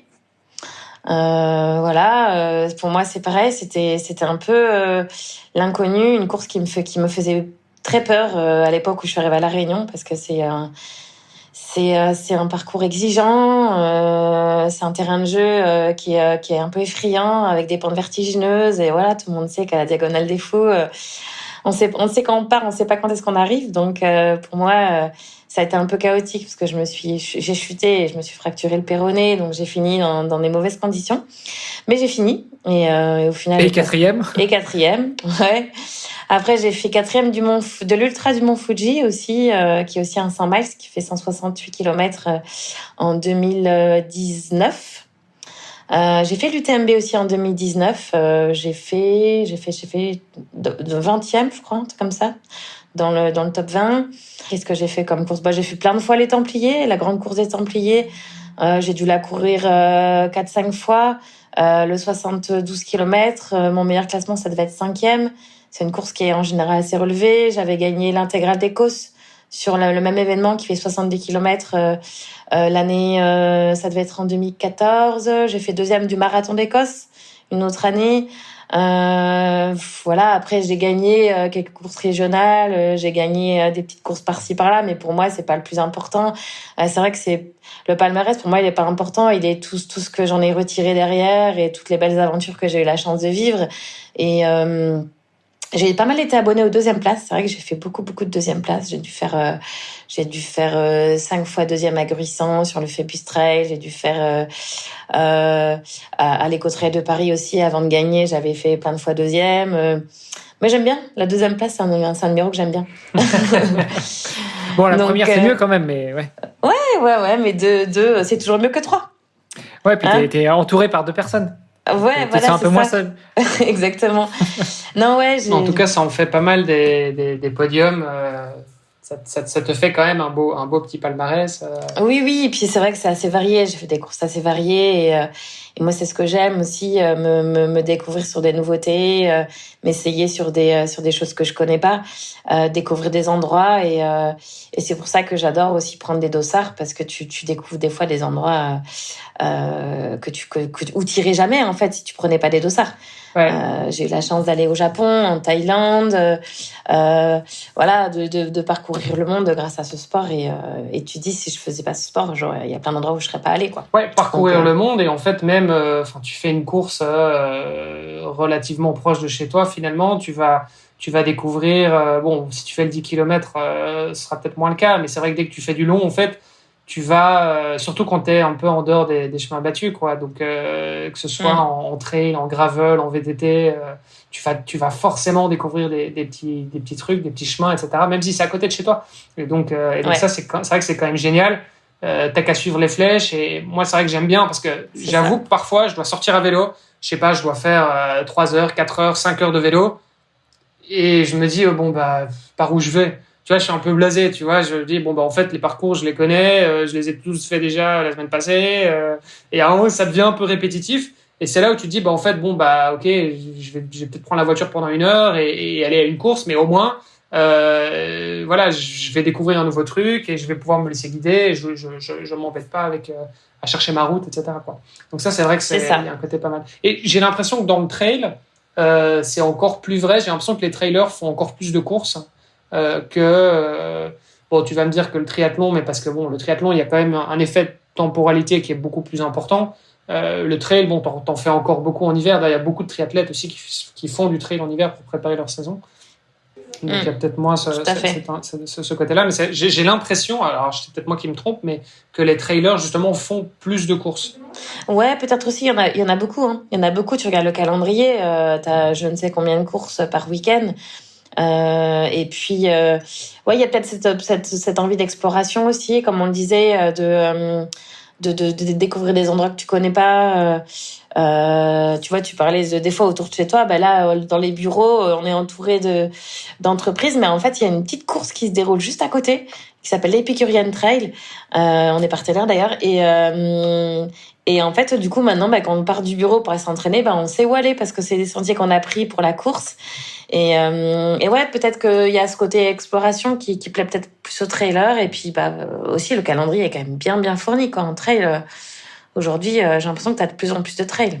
Ouais. Et puis par rapport à, je sais pas, un 10 km par exemple, ou un semi-marathon, en fait, tu le fais, tu t'inscris parce que, voilà, t'as envie de faire un temps. Si tu fais 10 minutes de moins bien que ton meilleur temps, tu vas terminer, tu seras pas content. Par contre, un trail, tu peux pas vraiment les comparer. Et en fait, t'as plus ce côté de, en fait, je le fais parce que pour le kiff et voilà. Mais tu regardes beaucoup moins le temps, voire le classement quand t'es sur du trail. J'ai l'impression. Ouais, tout à fait. Effectivement, c'est plus facile de faire un trail entre guillemets à la cool. C'est ça. Ou en préparation. Qu'un 10 bornes où tu sais que tu vas être tenté de te mettre dans le rouge, que tu vas pas pouvoir le faire tranquille derrière. Mais tu le fais pas, c'est tout. Enfin, je veux dire, tu fais pas un 10 km à la cool. Sauf si ton objectif c'est juste de le terminer parce que tu débutes en course à pied. Mais sinon, effectivement, tu le fais pas. Et limite, j'ai envie de dire, c'est limite vrai pour le marathon, quoi. À partir du moment où t'es un peu habitué, tu te dis un marathon, ok, en fait, tu sais qu'il va y avoir un temps et tu sais que le temps va être important, entre guillemets, pour toi, à partir du moment, en tout cas, où tu t'entraînes régulièrement et que ton but est pas juste de le terminer, quoi. Ok, super. On a fait un beau tour là déjà. Il y a des trucs qu'on n'a pas dit. Oh, il y en aurait toujours. On pourrait parler toute la journée sur ce sujet. Il y en a tellement des sujets. L'ultra, c'est quand même, on en a parlé un petit peu, mais le mental, c'est quand même un truc hyper important. Ouais. À partir du moment où les distances s'allongent, enfin, même dans le court, parce qu'en fait, t'es dans le rouge et il faut que tu tiennes aussi mentalement. Mais en tout cas, j'ai envie de dire, les leviers au niveau gestion mentale sur du long sont pas les mêmes. Est-ce que toi, t'as des trucs à partager pour tenir sur le long? Je sais pas, il y a des moments où il y a des moments de faiblesse, il y a des moments où tu dis non, je terminerai pas, voilà. Moi je sais que personnellement je l'ai limite plus sur le court. Je trouve que sur le court, j'ai systématiquement un moment où je me dis, merde, qu'est-ce que je fais là? En fait, plus jamais, quoi.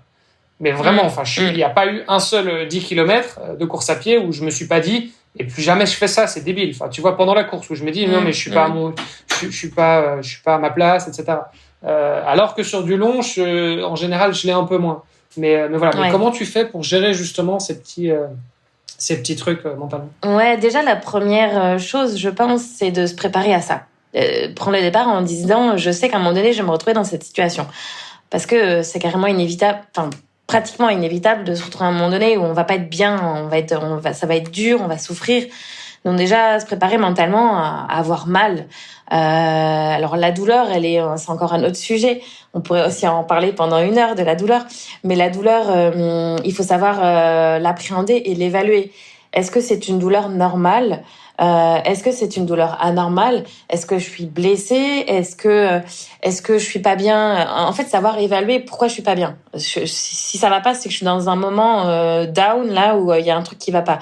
Et je pense que pour essayer de switcher et trouver les ressources pour aller dans le positif, c'est déjà savoir pourquoi je vais pas bien. Est-ce que j'ai faim? Est-ce que j'ai soif? Est-ce que je suis partie trop vite? Est-ce que j'ai pas besoin de faire une pause? Est-ce que j'ai chaud? Tu vois, il y a toujours des explications en fait. Ou est-ce que c'est juste parce que c'est la tête et en fait il faut que je m'entoure de positif. Alors dans ces cas-là, quand t'as trouvé la raison, ben si t'as faim, faut t'arrêter, faut manger. Si t'as sommeil, bah peut-être il faut t'arrêter de dormir un peu. Voilà. Et si c'est mental, alors là, je pense à chacun de trouver ses petits leviers, ses petites astuces. Moi, je sais que j'aime bien la musique. La musique me fait énormément de bien. Ça m'est arrivé sur des courses d'être pas bien du tout et de me dire en fait, trouve-toi un truc qui va te faire revenir sur du positif quoi. Et la musique souvent me fait revenir sur un genre d'entrain en fait, un peu d'enthousiasme qui me fait repartir. Après il y a aussi le. Attends, je te coupe. Quand tu parles de musique, t'écoutes quoi du coup? Alors c'est très varié, hein. Ça va être soit du punchy, genre de musique qui va me donner envie de danser, envie de chanter, soit dans l'émotion, des musiques qui vont me rappeler à un moment donné quelqu'un ou un moment de ma vie, tu vois.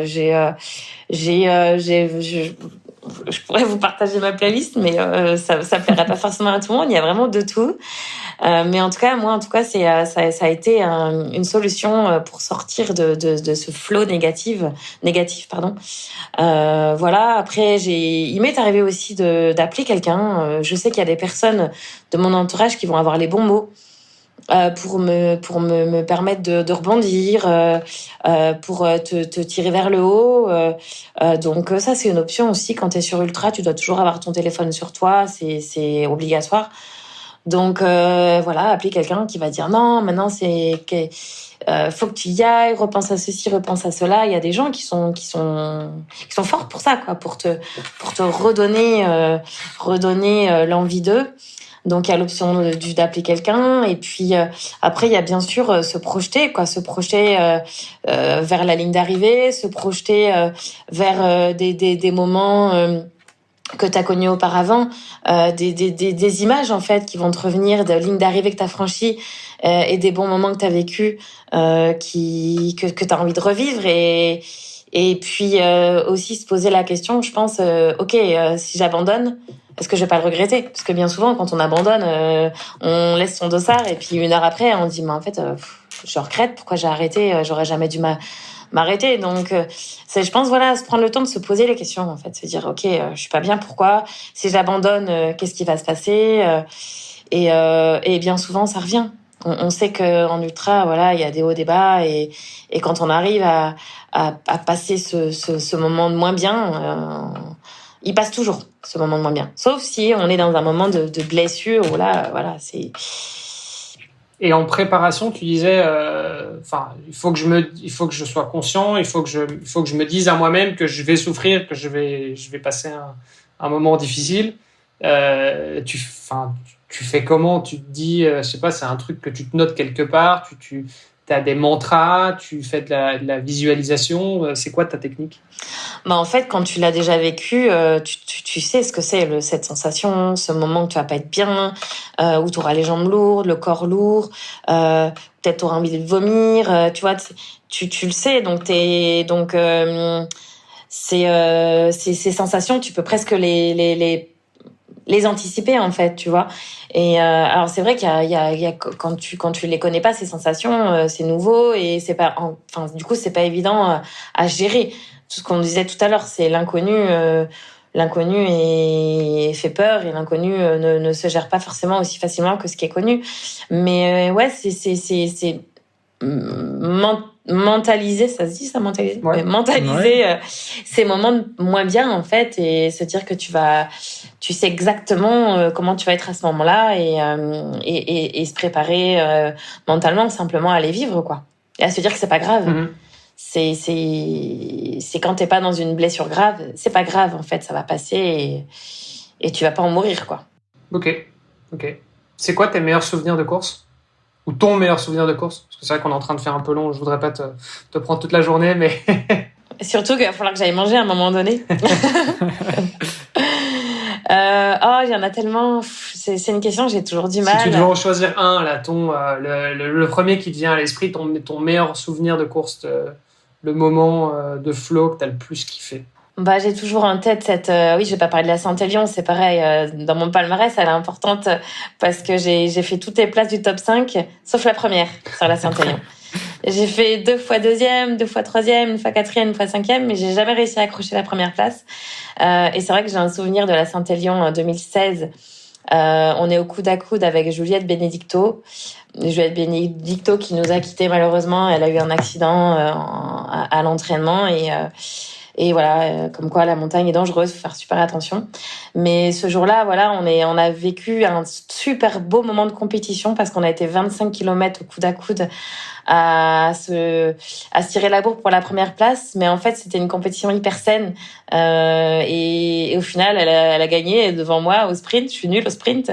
J'avais un peu baissé les bras en me disant j'avais mal à l'arrivée parce que finir des arrivées au sprint sur 75 km, c'est dur.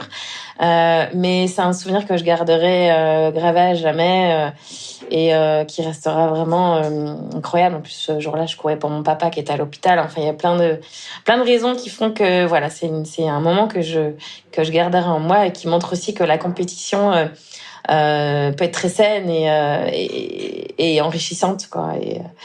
Et voilà, on peut arriver main dans la main, mais on peut aussi se faire des sprints même après 80 bornes, quoi. C'est cool. Ouais, on peut quand même se tirer la bourre entre potes et c'est pas pour autant qu'on va se taper dessus à la fin.